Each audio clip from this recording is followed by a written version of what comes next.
একটা দেখেন বাঁশ দিয়ে কোথাও উঠার চেষ্টা করতেছে। এই নিচে নামো নিচে নামো। এর আগেও আরেকদিন ছাড়ছি, সাথে সাথে কাক মনে করেন ঘুঘু পাখিগুলোকে খাওয়ার চেষ্টা করতেছিল। বের হইতে চায় না, বের হইলেই আবার ছাড়লে আবার ভেতরে ঢুকে যায়। ও আল্লাহ, এ তো বেশি উপরে যায় বসে গেছে। আর মুরগিগুলা এখন সাইজে এত বড় হয়ে গেছে যেগুলো আর এই খাঁচাতে জায়গাই নেয় না। আর আমাদের আবলক কবুতরটা 2.5 কিলো থেকে 2.5 দিন পরে আসার পরে একদম ভালো হয়ে গেছে সে। মাশাআল্লাহ, আমার হাতে এখন যে কবুতরটা দেখতেছেন এটা আমার বন্ধু ডিউয়ের একটা কবুতর।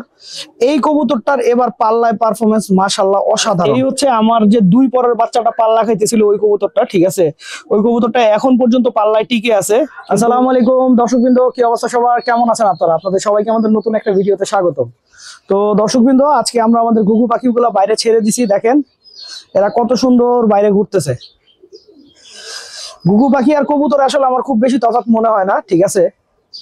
এগুলো তো দেখতে কবুতরের মতোই, আর এগুলো তো কবুতরের, তার মানে আপনার কবুতর যেমন সেম প্রায় ওইরকমই আমার কাছে মনে হয়। হ্যাঁ, তো এগুলাকে ছেড়ে রাখছি, আমরা মুরগিগুলাকে আটকায় দিছি। কারণ হচ্ছে মুরগিগুলা ছাড়া থাকলে কখনো আসলে এদেরকে ছাড়া যাবে না। কারণ আমার মুরগিগুলো তো আপনারা জানেন যেগুলো ফাইডার মুরগি। আরেকটা দেখেন বাঁশ দিয়ে কোথাও উঠার চেষ্টা করতেছে। এই নিচে নামো নিচে নামো নিচে নামো নিচে নামো নিচে নামো নিচে নামো। ওরা নিচে ঘুরুক, সেটাই ভালো।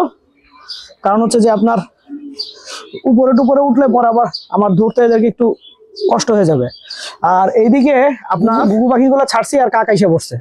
এর আগেও আরেকদিন ছাড়ছি, সাথে সাথে কাক মনে করেন ঘুঘু পাখিগুলোকে খাওয়ার চেষ্টা করতেছিল।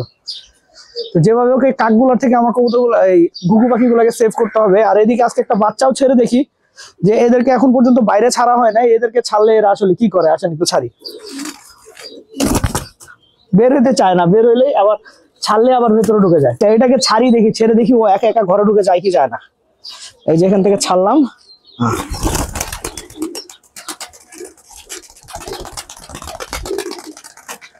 ও আল্লাহ, এ তো বেশি উপরে যায় বসে গেছে। দাঁড়ান দেখে কি করে। তো বেশি উপরে যায় বসে গেছে, এখন যদি আবার হারায় যায় তাহলে বিপদ। কারণ আমি এদেরকে এখন পর্যন্ত একদিনও ছাদে ছাড়ি নাই, এদেরকে আমার নিচে ছাড়া উচিত ছিল। তো যাই হোক, এখন আমরা একটু ওয়েট করি, কারণ এদেরকে এখন যদি ধরতে যাই যদি আবার উড়ে যায়, একেবারে সন্ধ্যার কাছাকাছি সময় উড়ে গেলে আবার আরেক সমস্যায় পড়ে যাবো। হ্যাঁ, আরেকটা জিনিস আপনাদেরকে দেখাই। আমার মুরগিগুলো এখন সাইজে এত বড় হয়ে গেছে যেগুলো আর এই খাঁচাতে জায়গাই নেয় না। আপনারা দেখেন ওরা কিন্তু গলাটা সোজাই করতে পারতেছে না, দেখছেন?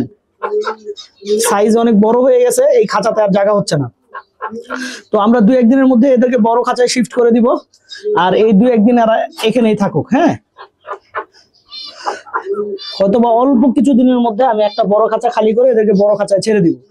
আর এখনো কিন্তু আসলে বিকাল, দেখেন আমরা কয়েল দিয়ে দিছি। কয়েল দেওয়ার পিছনে যেটা কারণ, সেটা হচ্ছে যেন মশা আপনার কোনোভাবেই যেন ভেতর না ঢুকতে পারে।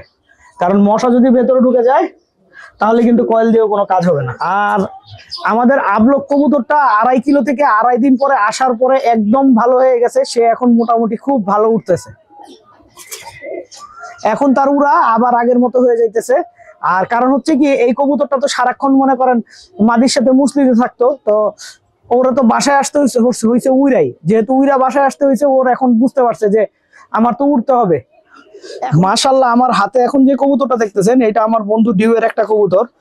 এই কবুতরটার এবার পাল্লায় পারফরমেন্স মাশাআল্লাহ অসাধারণ। আমার এই বছরে যে কটা ছোট বাচ্চা আছে, আমার দৃষ্টিতে ছোট বাচ্চাগুলোর মধ্যে এই বাচ্চাটার পারফরমেন্স সেরা ছিল। এই কবুতরটা প্রথমে আমরা বিনা পাল্লায় মনে করেন আপনার এই 32 বা 35 এরকম একটা কিলো থেকে ছাড়ছিলাম কোনো পাল্লা ছাড়া, এবং ও আইসা পড়ছে। তারপরে পাল্লা দিলাম, পাল্লাতেও পারফরমেন্স ভালো। তো আমার কাছে মনে হয় আরেকটা ভালো কবুতরের জাত আমার বাসায় আসলো, এই আর কি। চোখটা দেখাই আপনাদেরকে, চোখটা খেয়াল করছেন? মাশাআল্লাহ, অনেক সুন্দর লাল চোখের কবুতর। কিন্তু হচ্ছে আমার যে 2 পরের বাচ্চাটা পাল্লা খাইতেছিল ওই কবুতরটা, ঠিক আছে। ওই কবুতরটা এখন পর্যন্ত পাল্লায় টিকে আছে। কিন্তু আমি আসলে পাল্লার ভিডিও দিতেছি না ইচ্ছা করে। একবার ভাবছিলাম ভিডিও দিব, কিন্তু এখন আসলে সেই মোডটা আমি চেঞ্জ করে ফেলছি। আমার পক্ষে আসলে আমি ভিডিও দিব না। সামনের বছর আপনারা কোনো পাল্লার ভিডিও পাবেন না, কারণ আমি এই ব্যাপারটা একটু সিক্রেট রাখতে চাই।